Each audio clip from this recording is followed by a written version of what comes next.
2025 DSC ద్వారా ఎంపికైన ఉపాధ్యాయులతో సోమవారం కాకినాడ గోదావరి కళాక్షేత్రంలో నిర్వహించిన సమావేశంలో పట్టభద్రుల ఎమ్మెల్సీ పేరాబత్తుల రాజశేఖర్ పాల్గొన్నారు. ఈ సందర్భంగా ఆయన మాట్లాడుతూ కూటమి ప్రభుత్వం డిఎస్సిని పూర్తిగా పారదర్శకంగా నిష్పక్షపాతంగా నిర్వహించిందన్నారు. డిఎస్సి ఫలితాలు వెలువడి ఉద్యోగంలో చేరి నెలలు గడిచినా ఇప్పుడు అక్రమాలు జరిగాయని కొందరు తప్పుడు ప్రచారం చేయడం సరికాదన్నారు. ఎంపికైన ఉపాధ్యాయులు ఎంతో కష్టపడి ఉద్యోగాలు సాధించారని, వారి ఉద్యోగాలపై అనవసర భయాందోళన సృష్టించొద్దని సూచించారు. భవిష్యత్తులో ప్రతి ఏడాది డిఎస్సి గ్రూప్ స్థాయి నియామకాలు చేపట్టేందుకు ప్రభుత్వం కట్టుబడి ఉందని తెలిపారు. ఈ కార్యక్రమంలో కాకినాడ సిటీ ఎమ్మెల్యే వనమాడి కొండబాబు మాట్లాడుతూ డిఎస్సి నియామకాలపై జరుగుతున్న తప్పుడు ప్రచారాన్ని ఉపాధ్యాయులు నమ్మొద్దని కోరారు. సమావేశంలో ఉపాధ్యాయ సంఘాల ప్రతినిధులు, డిఎస్సిలో ఎంపికైన అభ్యర్థులు పాల్గొన్నారు.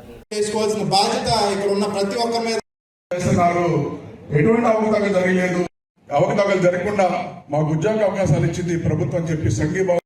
డిఎస్సిలో అవకతవకలు జరిగాయని అనుకుంటున్నారు. మేము కూడా ఆవేదన పడ్డాం. చిన్నది ట్రాన్స్పరెన్సీ ఎగ్జాంపుల్ ఏంటంటే అప్పుడు నేను డిఎస్సి అభ్యర్థులకి అందరికీ నమస్కారం. ఈరోజు కాకినాడ పట్టణంలో 2025 మెగా డిఎస్సి సెలెక్ట్ అయిన అభ్యర్థులు, యూనియన్ టీచర్స్ యూనియన్ నాయకులు వీళ్ళందరూ కూడా ఒక ఆత్మీయ సమావేశం ఏర్పాటు చేసుకోవటం. దీని ముఖ్య ఉద్దేశం ఏంటంటే వైసీపీ పార్టీ కానీ వాళ్ళ మీడియా ద్వారా కానీ కొన్న అసత్య ప్రచారాలు, ఎందుకంటే డిఎస్సి ఏదో అవకతవకలు జరిగినాయి, ఇక్కడ డబ్బులతో ఏదో పోస్టులు కొనడం జరిగిందని చెప్పటం, ఇది వాళ్ళ మనోవేదనకి వాళ్ళ ఆత్మాభిమానాన్ని దెబ్బతీసే విధంగా ఉంది. కాబట్టి వాళ్ళందరూ కూడా ఉమ్మడి తూర్పుగోదావరి జిల్లా నుంచి సుమారు 1200 మంది అభ్యర్థులు ఇక్కడ రావడం జరిగింది. అందులో స్పోర్ట్స్ కోటా నుంచి వచ్చారు, డిజేబుల్ నుంచి వచ్చారు, అన్ని రకాల కేటగిరీ నుంచి వచ్చిన అభ్యర్థులు. ఒకటే ముఖ్యంగా మహిళలు, మీరు మాట్లాడితే మీరే చూశారు.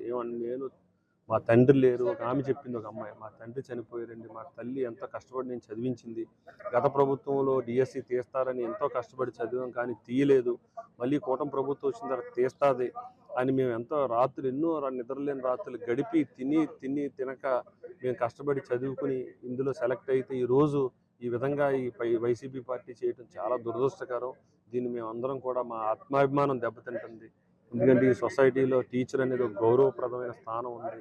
టీచర్ల మీద ఎలాంటి దుష్ప్రచారం చేయటం ఇప్పటికైనా మానుకోవాలి. ఎక్కడైనా అవినీతి జరిగితే అది బయట పెట్టండి, దానికి మేము బాధ్యత వహిస్తామని వాళ్ళందరూ కూడా చెప్పడం జరిగింది. నేను కూడా ఈ సందర్భంగా వైసీపీ పార్టీ కావచ్చు, ఇతర వాళ్ళ మీడియా ద్వారా ప్రచారం చేస్తున్న వ్యక్తులకి నేను చెప్తున్నాను, ఛాలెంజ్ విసురుతున్నాం, రండి చర్చిద్దాం. నమస్కారం.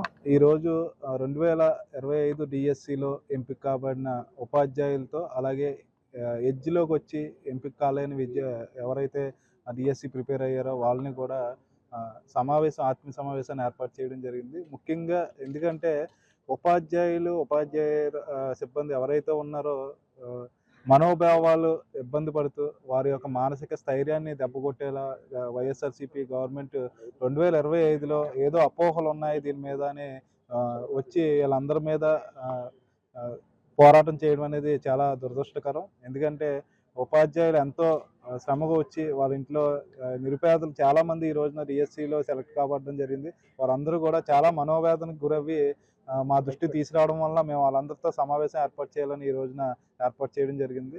చాలామంది వారి యొక్క అపోహలు ఏవైతే ఉన్నాయో వాళ్ళు కూడా తెలుసుకోవడం జరిగింది. మరి ముఖ్యంగా మేము కోరుకునేది ఏంటంటే ఈ డిఎస్సి చాలా పారదర్శకంగా, మరి 2025 ఎప్పుడూ ఇవ్వలేని గవర్నమెంట్ ఈ కూటమి ప్రభుత్వంలో వచ్చి అతి తక్కువ సమయంలోనే డిఎస్సిని పూర్తి చేయడం జరిగింది.